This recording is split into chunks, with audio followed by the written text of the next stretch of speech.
Allah menciptakan langit dan bumi beserta isinya.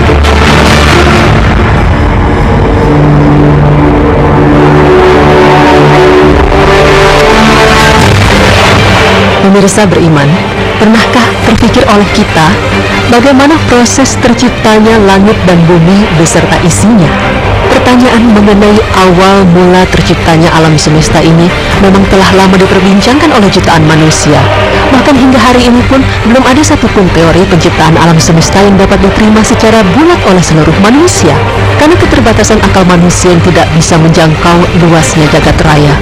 Dan beberapa teori yang menjelaskan mengenai proses terbentuknya alam semesta menurut sains modern, diantaranya sebagai berikut.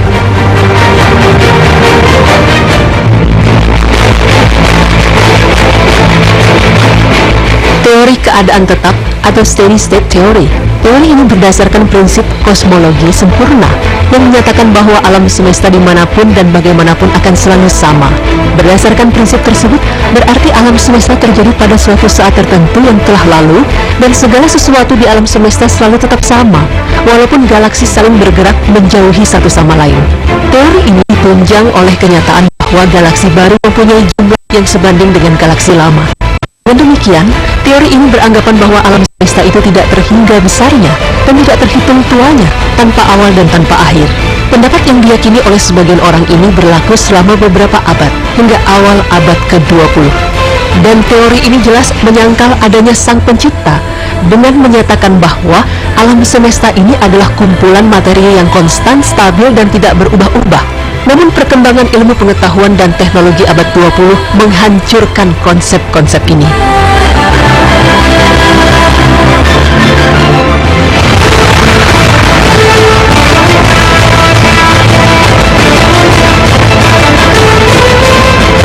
Pada awal abad ke-21, melalui sejumlah percobaan, pengamatan, dan perhitungan fisika modern telah mencapai kesimpulan bahwa keseluruhan alam semesta beserta dimensi materi dan waktu muncul menjadi ada, disebabkan karena hasil dari suatu ledakan raksasa yang terjadi dalam sekejap.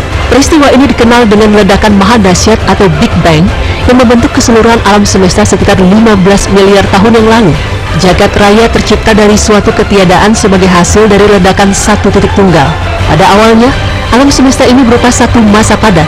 Massa padat ini dapat dianggap satu atom padat dengan ukuran kecil yang kemudian mengalami reaksi radioaktif dan akhirnya menghasilkan ledakan dahsyat. Kalangan ilmuwan modern pun menyetujui bahwa Big Bang merupakan satu-satunya penjelasan masuk akal yang dapat dibuktikan mengenai asal mula alam semesta dan bagaimana alam semesta muncul dari tidak ada menjadi ada.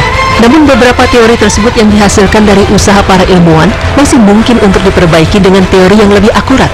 Lantas bagaimana menurut Islam? Adakah Al-Quran menjelaskan bagaimana Allah menciptakan langit dan bumi beserta isinya? Berikut pemaparannya.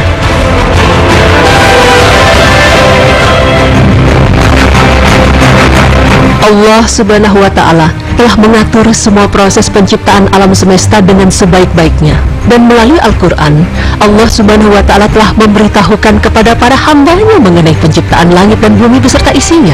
Ya, kitab suci umat Islam inilah yang menjadi sumber dari segala macam ilmu pengetahuan. Allah Subhanahu wa Ta'ala dalam Al-Quran berfirman yang artinya, Allah lah yang menciptakan langit dan bumi dan apa yang ada di antara keduanya dalam 6 masa.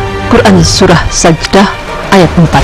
Dan dalam Al-Quran Surat An-Nazi'at ayat 27-34 dijelaskan pula bahwa bagaimana tahapan penciptaan langit dan bumi beserta isinya selama 6 masa. Seperti dalam firman artinya, apakah kamu lebih sulit penciptaannya ataukah langit? Allah telah membinanya.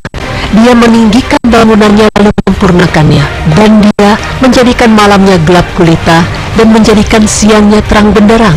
Dan bumi sesudah itu dihamparkannya. Dia memancarkan daripadanya mata airnya dan menumbuhkan atau tumbuh-tumbuhannya. Dan gunung-gunung dipancangkannya dengan teguh. Semua itu untuk kesenanganmu dan untuk binatang-binatang ternakmu. Quran Surah An-Nazi ayat 27-34.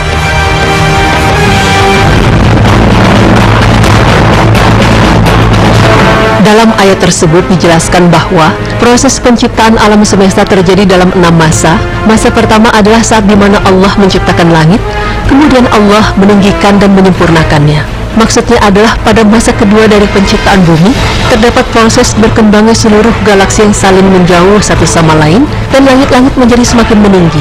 Sedangkan kata menyempurnakan menunjukkan bahwa alam ini tidak serta-merta terbentuk, melainkan dalam proses yang terus berlangsung. Misalnya kelahiran dan kematian bintang yang terus terjadi, alam semesta ini dapat terus mengembang, atau kemungkinan lainnya akan menyusul. Memasuki masa ketiga, Allah Subhanahu wa Ta'ala telah membuat siang malam secara bergantian. Allah menjadikan malam yang gelap gulita dan menjadikan siang yang terang benderang, dan matahari sebagai sumber cahaya, sedangkan bumi berputar mengelilinginya. Karena perputaran bumi tersebut, maka terjadilah siang dan malam. Kemudian pada masa keempat, alam semesta diciptakan oleh Allah, mulailah bumi terbentuk. Dan pada masa kelima penciptaan bumi, yaitu evolusi air. Ketika bumi terbentuk, air belum ada. Maka air diperkirakan berasal dari komet yang menumbuk bumi ketika atmosfer bumi masih sangat tipis. Unsur hidrogen yang dibawa komet kemudian bereaksi dengan unsur-unsur di bumi dan berbentuk uap air. Uap air ini kemudian turun sebagai hujan yang pertama.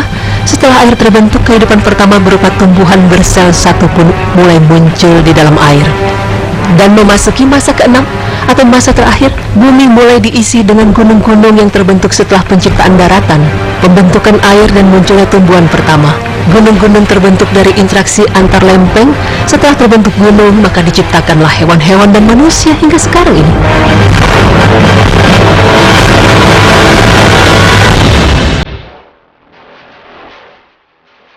Nah, pemirsa beriman, seperti itulah Allah Subhanahu wa Ta'ala menciptakan alam semesta dengan 6 masa yang tahapannya dijelaskan dalam Al-Quran. Segala sesuatu mengenai kehidupan di alam semesta ini memang telah diatur oleh Allah Subhanahu wa Ta'ala. Bahkan Allah telah menjelaskannya dalam Al-Quran sejak 14 abad silam. Masya Allah, maha benar Allah dengan segala firman-Nya.